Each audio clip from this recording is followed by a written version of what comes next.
Halo, selamat malam pemirsa TVRI dimanapun Anda berada. Ribuan pengemudi ojek daring dari berbagai komunitas dan juga serikat mogok massal memperjuangkan nasib dan juga hak mereka pada 20 Mei 2025 lalu. Tuntutan mereka mulai dari penghapusan potongan penghasilan, lalu juga revisi dari sistem tarif penumpang hingga status pegawai. Nah, demonstrasi besar ini tentunya menjadi cermin ketegangan antara inovasi digital dan juga keadilan kerja. Yang tentunya menjadi sorotan banyak pihak adalah adanya ketimpangan dalam relasi kerja pengemudi dengan aplikator. Dan pemerintah juga dinilai belum mengatur secara jelas keberadaan bisnis transportasi daring dalam sistem hukum ketenagakerjaan. Selain itu, pemerintah juga didesak untuk segera hadir dengan kebijakan-kebijakan yang melindungi pengemudi. Maksud kami sebelum ketimpangan ini berubah menjadi krisis sosial yang lebih luas. Nah, lalu mengapa konflik mitra transportasi daring dengan aplikator ini tidak kunjung berhenti? Benarkah ada hak-hak pengemudi ojol yang dikurangi atau juga sebaliknya, hak-hak aplikator yang tidak diperhatikan? Nah, apa kemudian solusi atau jalan tengah yang akan ditawarkan untuk mengakhiri konflik ini? Kita akan bahas dan juga diskusikan di malam hari ini di Arah Angin TVRI bersama saya Ardianto Wijaya. Kita ambil judul Jalan Tengah Ojol versus Aplikator. Sudah hadir sejumlah narasumber di malam hari ini. Kita akan sapa satu persatu. Di sebelah kiri saya yang sibuk kesana kemari lagi sidak terkait dengan penahanan jasa ini, Bang Immanuel Ebenezer, Wakil Menteri Ketenagakerjaan Republik Indonesia. Pak Wamen, selamat malam, salam sehat Pak Wamen. Salam sehat. Lagi sibuk nih kayaknya ya, sidak kemana-kemana ini ya, luar biasa. Tetap sehat Bang? Sehat, alhamdulillah. Terima kasih sudah hadir malam hari ini. Di sebelah kiri Pak Wamen ada Ibu Lili Pujiati, Ketua Serikat Pekerja Angkutan Indonesia. Bu Lili, selamat malam, salam sehat Bu. Selamat malam, salam sehat selalu. Terus semangat memperjuangkan hak-hak dari para pengemudi ya. Pasti. Baik, yang juga sudah hadir di sebelah kanan saya adalah Mas Rian Rwanda, Direktur Bisnis Indrive Indonesia. Mas Rian, selamat malam, salam sehat. Selamat malam, salam sehat. Baik, terima kasih sudah hadir di malam hari ini. Nanti juga ada 2 kursi kosong yang ada di hadapan kita ini. Masih ada narasumber lain yang akan kita tunggu masih dalam perjalanan di tengah kemacetan Jakarta menjelang long weekend. Bang Adian Apitupulu dari Komisi 5 DPR RI dan juga dari perwakilan Maxim Indonesia. Tapi sebelumnya kita juga sudah mengundang perwakilan dari Goto dan juga Grab. Namun hingga malam hari ini masih belum bisa mengikuti diskusi kita di malam hari ini. Saya langsung ke Pak Wamen. Pak Wamen, ini kan di tengah sorotan masyarakat waktu 20 Mei kemarin mogok massal begitu, tapi ada juga yang pengemudi yang kemudian masih menarik gitu. Masih narik gitu. Nah, para pengemudi online ini kan sudah beberapa kali berunjuk rasa begitu. Tidak sekali kemarin di tanggal 20 Mei yang kemudian sangat luar biasa begitu. Menyuarakan ketidakadilan mereka yang mereka rasakan. Bagaimana kemudian Bang Noel menanggapi hal ini? Sampai detik ini apa yang dilakukan kawan-kawan driver ojek online ini masih pada jalur yang baik. Gitu, mereka menuntutkan hak mereka.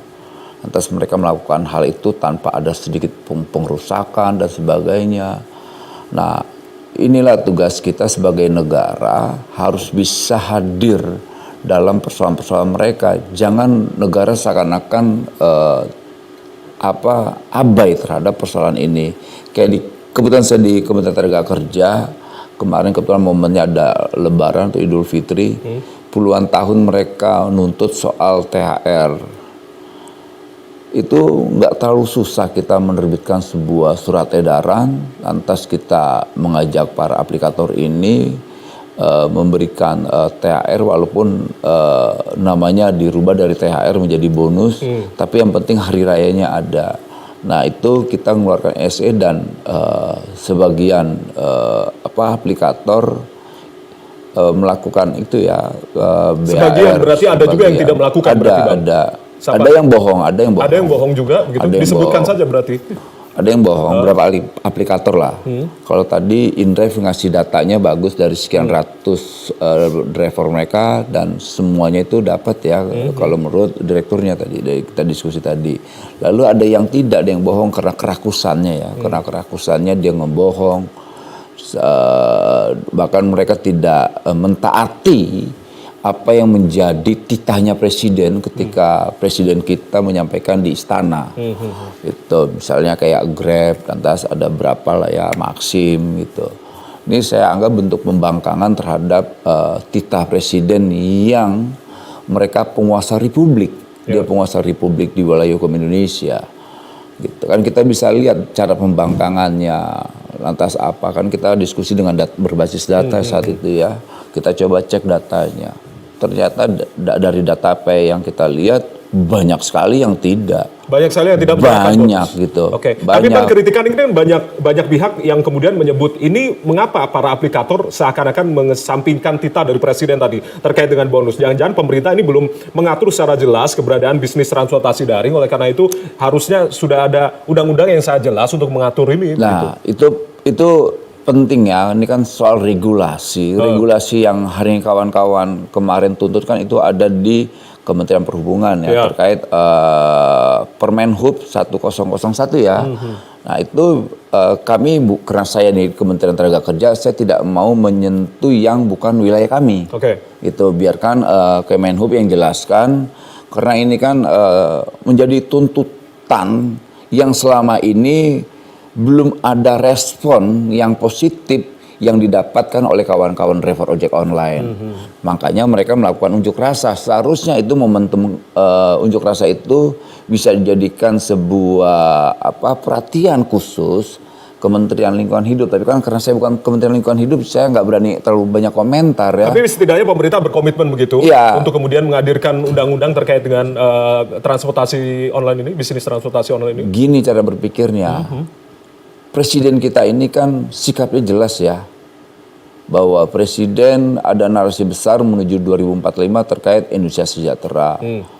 Nah harusnya ya kita sebagai pejabat atau pembantu presiden harus mampu menerjemahkan apa yang menjadi keinginan presiden kita. Nah, kalau kita kan langsung kita terjemahkan dalam waktu sebulan, kita bikin SE gitu loh, nggak pakai tedeng aling-aling lah, udah bikin aja udah.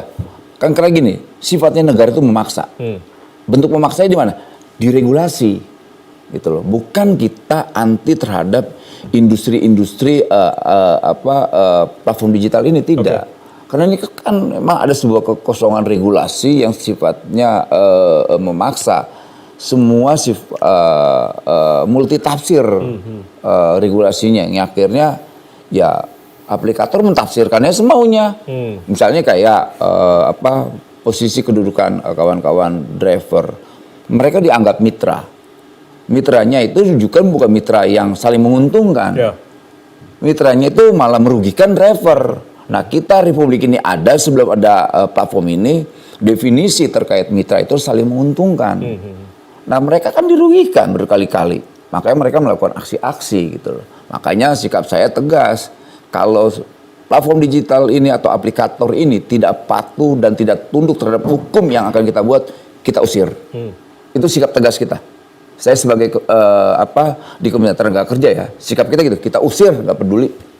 Gitu. Harusnya juga lintas kementerian artinya kerjasama. Iya, makanya kita berharap beberapa lembaga kementerian ini, ya kita berharap mereka mampu menerjemahkan apa yang menjadi perintah presiden dan keinginan presiden terkait apa soal keberpihakan dan melayani rakyat dan hadir bersama rakyat, itu harus mampu diterjemahkan gitu. Karena saya adanya di Kementerian Tenaga Kerja, ya sikap kita ya hari ini seperti ini gitu. Kita tunggu bagaimana kemudian nanti Komisi 5 Bang Adian dan juga dari Kementerian Perhubungan katanya sudah kick off untuk membahas terkait dengan rancangan undang-undang terkait dengan bisnis transportasi online ini. Tapi bicara lagi terkait dengan apa yang kemudian beberapa waktu lalu Bang Noel, Pak Wamen bersama dengan Menteri Ketenagakerjaan begitu, Pak Yasirli, yang kemudian juga konsen dalam jaminan sosial termasuk juga pekerjaan yang layak bagi para driver. Ya itu juga menjadi concern kita. Kasihan mereka ini tidak punya perlindungan ketenagakerjaan, perlindungan kesehatan sebagainya.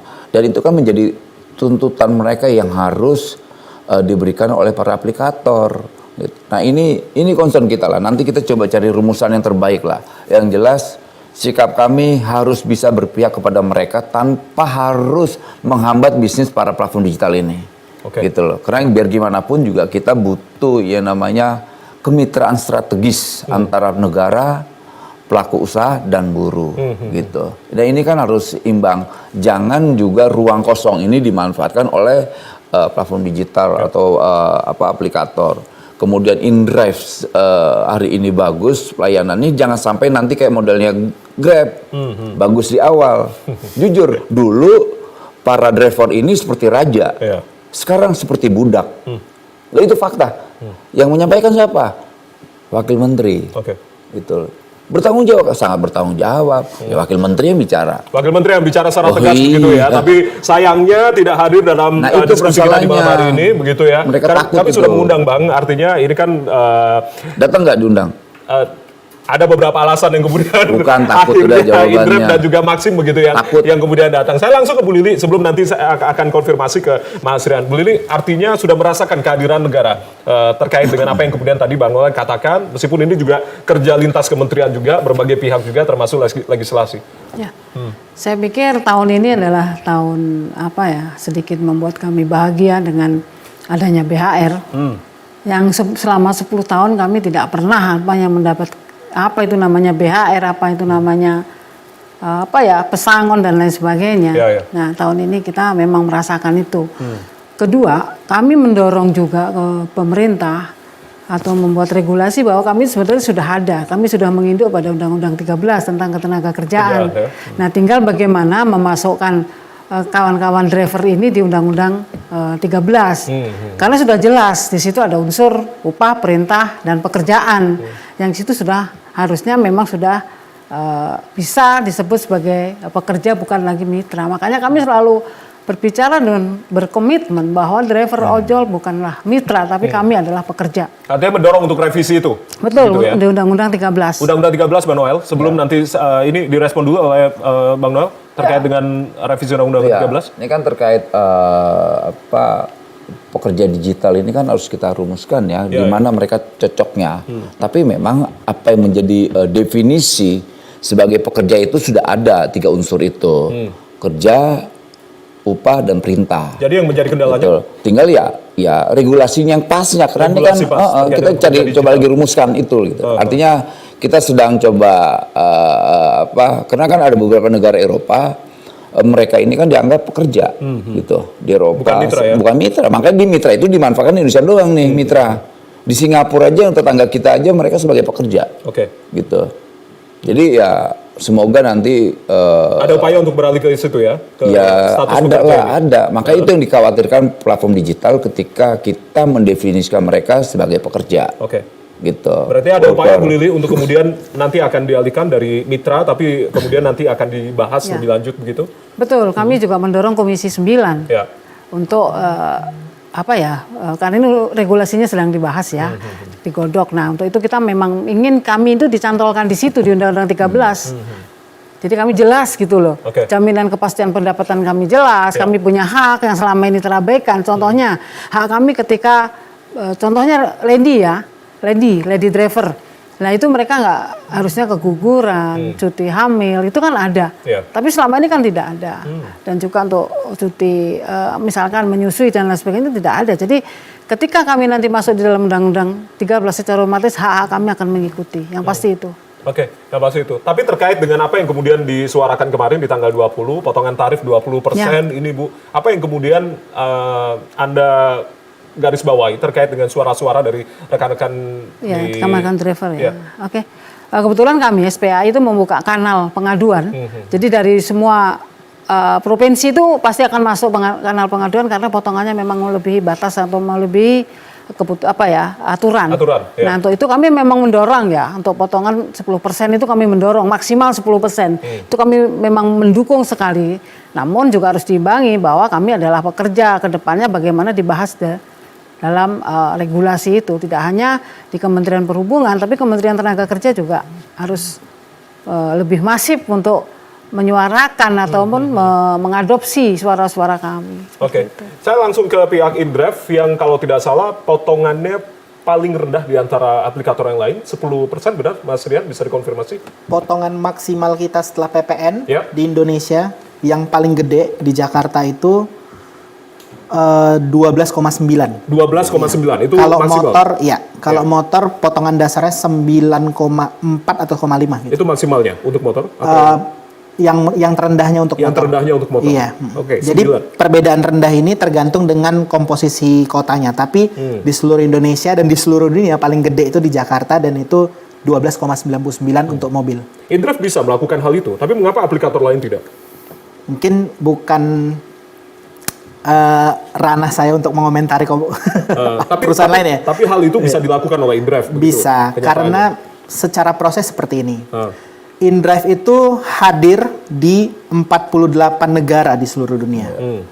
Aplikasi kita itu cuma satu, Mas, di seluruh dunia. Jadi kalau Mas itu pakai aplikasi InDrive di Indonesia, jadi driver di Indonesia, Mas pergi ke Kanada juga bisa online.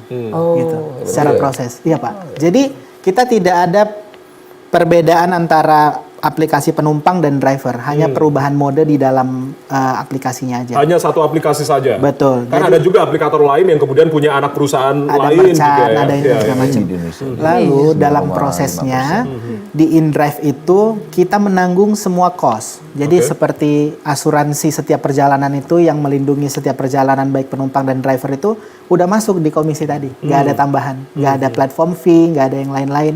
Bahkan di tahun ini kita akan finalisasi dengan Jasara Harja masuk juga. Jadi ada 2 asuransi yang boleh dipilih. Kita juga ada kerjasama dengan BPJS Ketenagakerjaan, tapi untuk BPJS Ketenagakerjaan kerjasama kita pada saat ini hanya memberikan special rate untuk teman-teman driver. Oke, itu ditanggung oleh pihak aplikator. Untuk BPJS Ketenagakerjaan special rate untuk Special driver. rate untuk driver. Artinya Iya. itu berapa persen, Mas, untuk pembagiannya? Atau potongannya? Itu tidak ditanggung InDrive. Tidak ditanggung Tapi InDrive, kalau Jasara Harja dan asuransi yang lain ditanggung sama InDrive. Nggak bisa kita bilang berapa persen karena secara proses penyelenggaraan sistem dan aplikasi itu kan kita 48 negara ini bareng-bareng ngerjainnya. Jadi secara cost kita lebih kecil. Lalu kita secara tim di Indonesia sangat-sangat ramping. Gitu. Kita rata-rata tim kita itu di Indonesia seperti saya bertanggung jawab di beberapa negara juga, teman-teman yang lain seperti itu juga. Dan saya kira efektivitas dari sistem bekerja kita dan efektivitas dari karyawan ini yang pastinya memungkinkan kita untuk beroperasi dengan cost yang sangat kecil, potongan sangat kecil dan selalu untung setiap tahun. Oke, itu yang klaim dari pihak InDrive ya, yang kemudian nanti saya akan minta respon dari Bang Noel seperti apa dari Pak Wamen. Tapi sebelum itu saya akan menyapa juga Mas Raffi Assegaf dari Maxim Indonesia yang sudah bergabung via Zoom, sedang dalam perjalanan menuju studio TVRI. Mas Raffi. Siap. Ya. Terdengar suara saya ya? Baik, Mas Raffi, kalau berbicara tadi dari pihak InDrive sendiri mengklaim menerapkan tarif potongan paling rendah di antara para aplikator lainnya. Bagaimana dengan Maxim? Iya, baik. Terima kasih sebelumnya, Mas. Salam hormat Pak Wamen, Ibu Lili, Mas Rian. Mohon maaf tanpa mengurangi rasa hormat untuk bisa hadir lebih awal ke studio karena satu dan lain hal. Mungkin izin Pak Wamen, Mas Rian, Ibu Lili, dan rekan-rekan sekalian. Memang kita sudah sampaikan di beberapa kanal sosial media maupun formal statement dari Maxim Indonesia, kami untuk pemotongan komisi memang kami cut cap-nya itu di 15%. 15%? Gitu, jadi betul, jadi secara keseluruhan memang tidak melebihi dari 20%. Begitu, dan ini telah kita sampaikan berulang kali dan memang harapannya juga bisa di cross check sama-sama begitu ya untuk pemotongan berkaitan dengan komisi. Seperti itu, Pak. Oke, baik. Nah, Mas Raffi, tapi kalau berbicara terkait dengan tuntutan begitu dari rekan-rekan driver, nah sebagai salah satu aplikator transportasi online, bagaimana kemudian kebijakan kemitraan yang diterapkan oleh Maxim Indonesia sendiri? Iya. Secara keseluruhan memang untuk skema kemitraan di kami selalu kami perkuat begitu ya Mas dan rekan-rekan sekalian dengan berbagai evaluasi dan juga program-program yang dilakukan terhadap mitra begitu ya.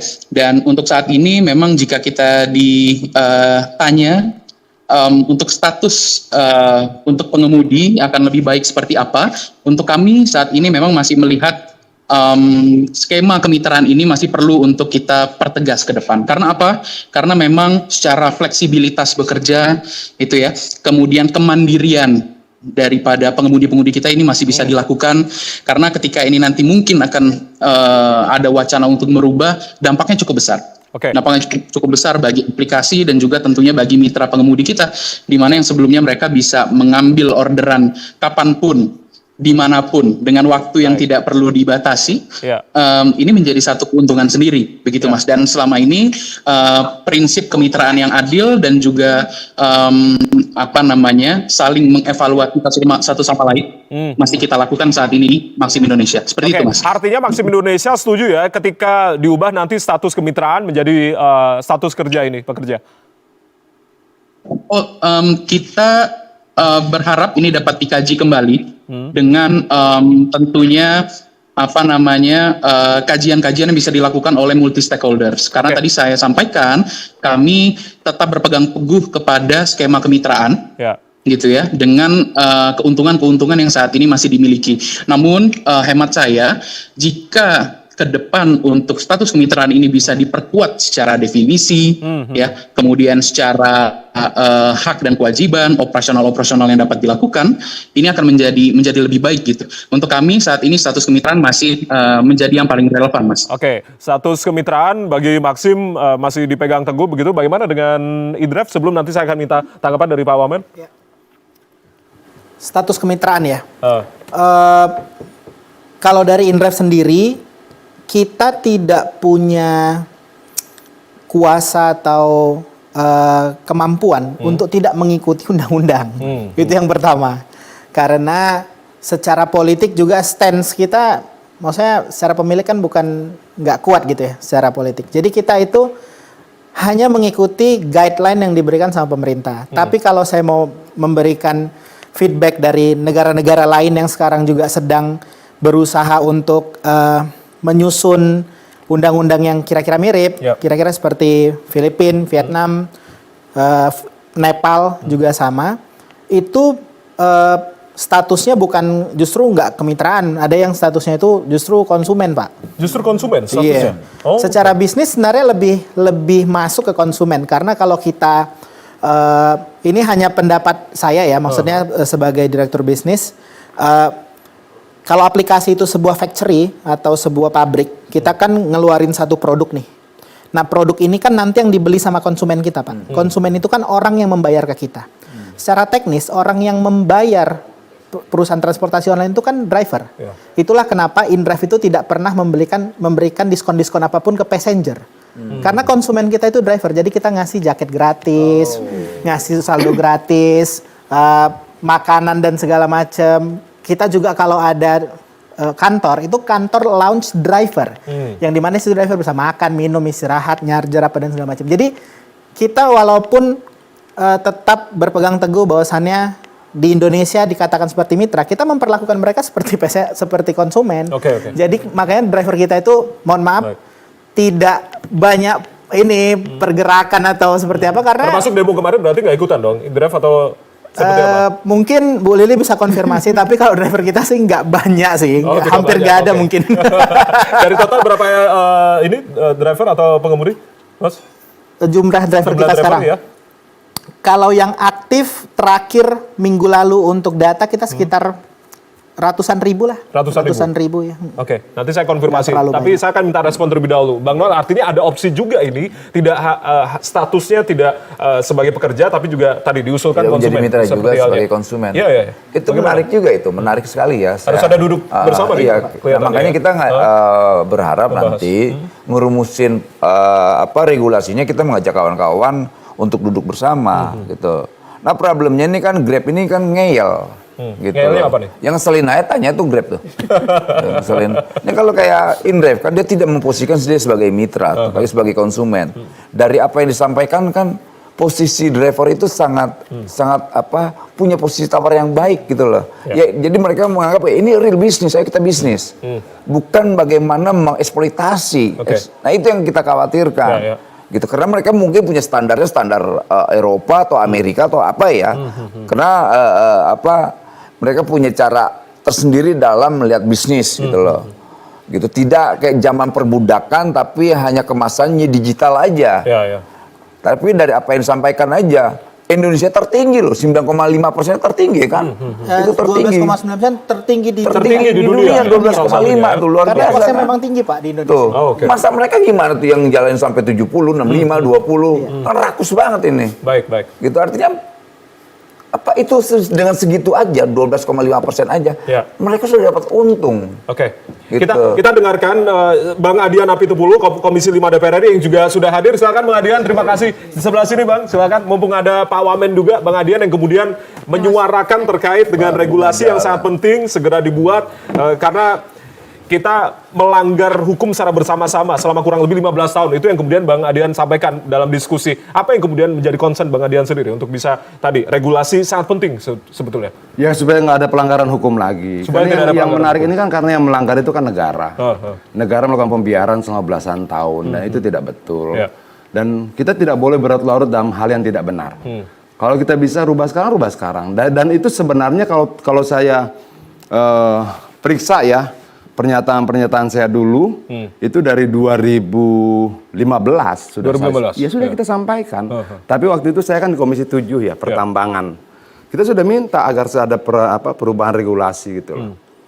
Apalagi terkait dengan ojek online ya, driver online ini. Dan itu dibiarkan Bang selama belasan tahun ini, begitu. Loh yang terjadi begitu. Ah. Yang terjadi begitu. Makanya Komisi 5 rencananya mau mendorong undang-undang transportasi atau undang-undang transportasi online. Ini sedang kita bicarakan, tapi kan agak lama. Proses Agak pembuatan iya dong. Proses pembuatan undang-undang kan nggak gampang toh. Tapi disinkronkan juga terkait dengan undang-undang ketenaga kerjaan Bang Noel mungkin. Jangan nanya, gue mau geser. Oke, Kita dulu jangan geser dulu. Dulu ada. Nggak, kita beda Bang nih. Adian dulu. Enggak, Oke, karena apa Bang? enggak. Kita beda. geser, udah janji. Enggak, lu itu mendorong Iya, driver betul. menjadi tenaga kerja kan? Oke. Iya, Oke. Siap. Kita hitung begini, Nel. Ini hati-hati ya, karena lu tuh wakil Menteri Tenaga Kerja. Tugas lu itu membuka lapangan pekerjaan, Ya. bukan yang kerja kemudian diberhenti-berhentiin. Gini, ada traffic kebutuhan driver online. Ya. Oke? Misalnya rata-rata dia 3 juta satu hari. 3 juta itu bisa diangkut oleh berapa driver?